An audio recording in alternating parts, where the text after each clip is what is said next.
sure you can relate. The milestone carries with it a lot of mixed emotions. Reflections on the challenges, successes, the amazing people, missions accomplished, and lessons learned. Looking back on not just my career, but how my 46 years of life played out, I have realized that my life, like everyone else's, is similar to the building of a brick wall.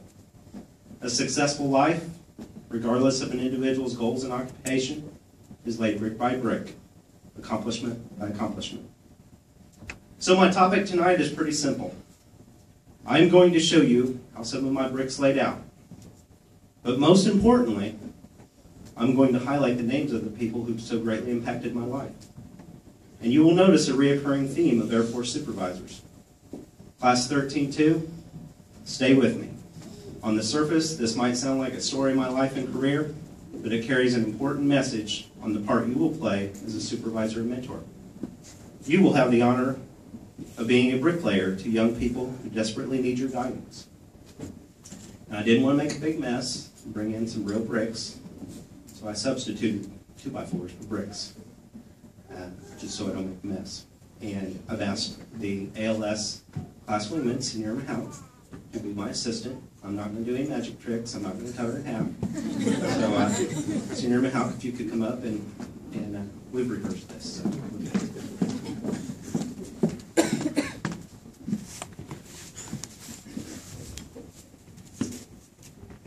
Our childhood, hopefully, leads to those critical foundation bricks laid down by our parents and family. Honesty, work ethic, thirst for excellence, commitment, good citizenship, just to name a few. The character instilled as youth helps us become responsible and productive adults.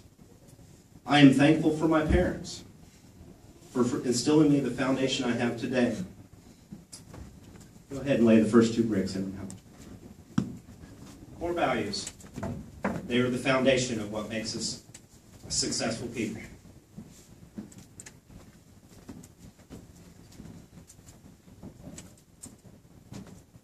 But with adulthood comes the ability to make our own decisions and our own mistakes with building our life wall. I graduated from high school in 1985. At the time, I had no plans to join the military. Actually, like many 18-year-olds, I had no clue what I wanted to do. I decided to roll at Purdue University, which was in my hometown. Living in an off-campus apartment, the money from my student loan quickly ran out, and with the limited funds came a part-time job. The financial stretch, combined with being only half committed to school from the start, resulted in a Thanksgiving decision to drop out of school and find a full-time job doing something. Fortunately, about 2 a.m. on a cold December morning, Saturday morning, a friend from high school, J.J. Steele, called me, intoxicated, from technical training at Keesler Air Force Base. And he said, "Hey, I heard you're having a little trouble with school and making ends meet. You need to join the Air Force."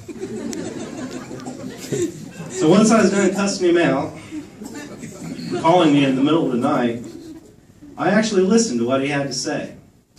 He told me how much he was enjoying the Air Force and that I needed to take a serious look at joining. So I did a little background research. Since he was intoxicated, I wanted to make sure he wasn't telling me fully anything. And the following week, I walked into the recruiter's office and I asked when I could leave for basic training. JJ's timely and friendly advice obviously changed my life. He handed me what turned out to be an important brick in my wall. She could be Vanna White, couldn't she? Fast forward to my first base. My supervisor, Staff Sergeant Neely Sales, took me under his wing. Sergeant Sales did more than just supervise me. He took responsibility for my professional success. Let me say that again. My supervisor took responsibility for my professional success. Like many airmen new to the Air Force, I had no idea what to do other than come to work and do my CDCs. Sergeant Sales did training exercises with every airman on our flight until he was satisfied he had the best trained flight in the unit. He took a personal interest in our well-being and success of everyone under his supervision. I still recall one particular midnight shift, about 4 a.m. He pulled up beside me at the car wash and was talking to me while I was washing my car. And he said, "Snyder, my senior airman below the zone project." And I had no idea what he was talking about. He then explained to me that he saw enormous potential in me, and if I listened to his guidance, he would set me up for senior airman below the zone. I listened to him. He encouraged me every step of the way, and I did the extra training and service to earn the BTZ stripe. He was in the commander's office when I was told that I made it, and I still remember the look of pride on his face. Sergeant Neely Sales, thank you for your break. Let's journey on to April 1988, just a day or so after I arrived in Thule, Greenland. For those of you who do not know, Thule is about 700 miles from the North Pole. While it's a full running base, it is definitely remote, and there are limitations on what people can do off duty. Senior Master Sergeant Swardowski, the superintendent of our security forces unit, called all of us new arrivals in, senior and above.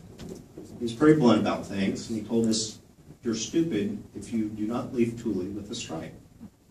There's not much to do here, and you are away from your family. Use the time and hit the books hard so you can blow the promotion test out of the water." I made staff sergeant shortly after completing my time in Thule, not because I was smart, but because I listened to the man. Sergeant Swardowski, your brick taught me to take advantage of the opportunities life throws at you, even if that opportunity is disguised as a cold, desolate, remote assignment. In 1991, I was stationed at Snyder Air Force Base. Recently divorced, my social life consisted of going to work and then going back home. My flight chief, Sergeant Pirtle, pulled me aside one day and said he was concerned about me. He said I was doing fine at work, but I needed to get out of the house because I was not doing myself any good. He took a personal interest in my well-being. Then he goes, "I have someone I want you to meet. She works with my wife." I was a bit reluctant at first, coming out of a divorce, but he convinced me to move on with my life and at least go out on a date. It's not like we had to get married or anything. The date went well. So well, in fact, that it's still going on. Dawn, could you please stand up so I can introduce the brick in my life that Sergeant Pirtle blessed me with some 22 years ago.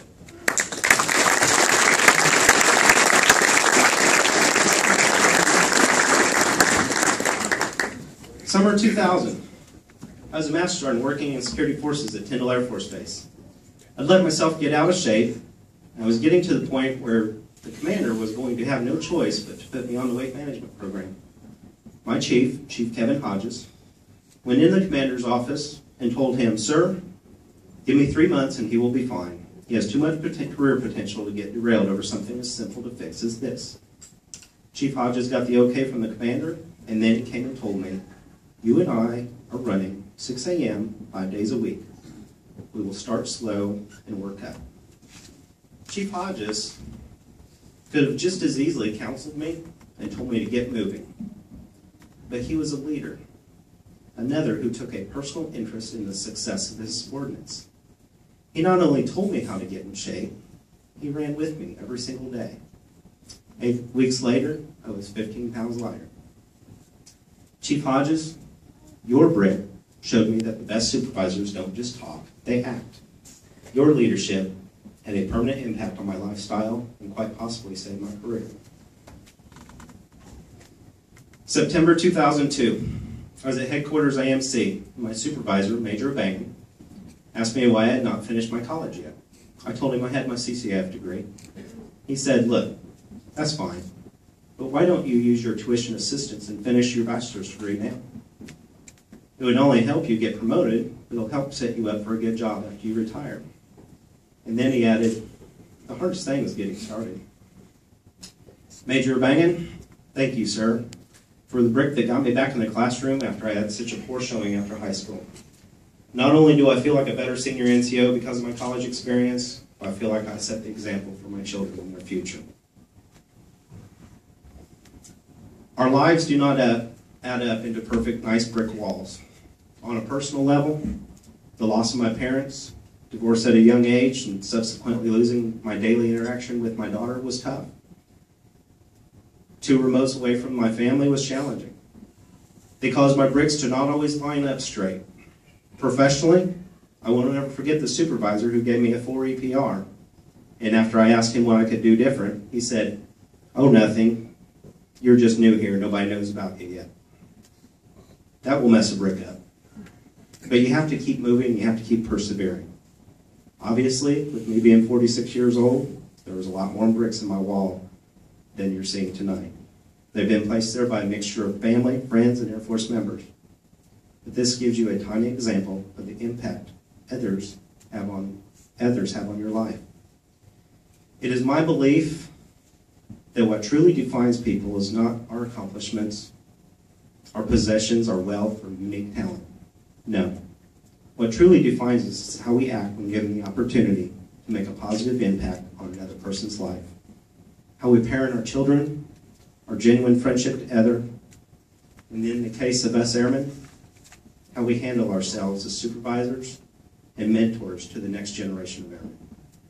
Our profession in arms is unlike any other career choice, in that our culture demands that we care for each other at a level unheard of in the corporate world. It is one of the things that is truly right about our Air Force. Graduates, with the diploma that you will receive here in a few minutes, comes a tremendous opportunity and responsibility. I challenge you to look beyond just being a supervisor and be a bricklayer. When Sergeant Neely Sales took me under his wing, neither of us had a clue of the far-reaching impacts his actions would have on my life. You have the same opportunities. Don't miss out on providing your own bricks to the airmen entrusted in your care. Thank you.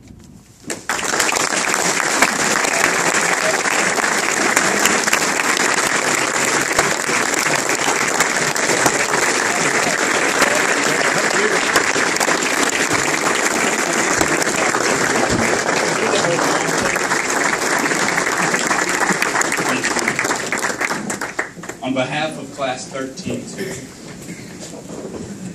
we want to show our great appreciation and thanks. You've been an exceptional mentor. You have epitomized the term mentor, and we greatly appreciate that. So with that appreciation, is a token of our thankfulness. Appreciation.